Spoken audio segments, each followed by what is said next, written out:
ดำน้ำไปวันๆขอนำเสนอภาพความประทับใจในการเรียนไซส์เมาส์วันแรกพูลเซสชั่นสบายพรุ่งนี้ทะเลเชียวออกทะเลจริงอะเหรอไม่ดู3 ถังมาจากไหนก่อนลอยไปเหอะลอยไม่หยุดนี้ก็ลอยแล้วลอยอีกรูก็ติดจะติดรูทำไมอะชนพื้นเขาไปถึงไหนกันแล้วอยู่ที่เดิมอยู่เลยเปล่า SMB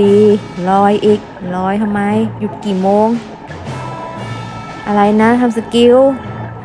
ลฟัดกับถังไม่พอไม่ลืมที่จะลอยไปด้วยแต่สุดท้ายก็จบจ้า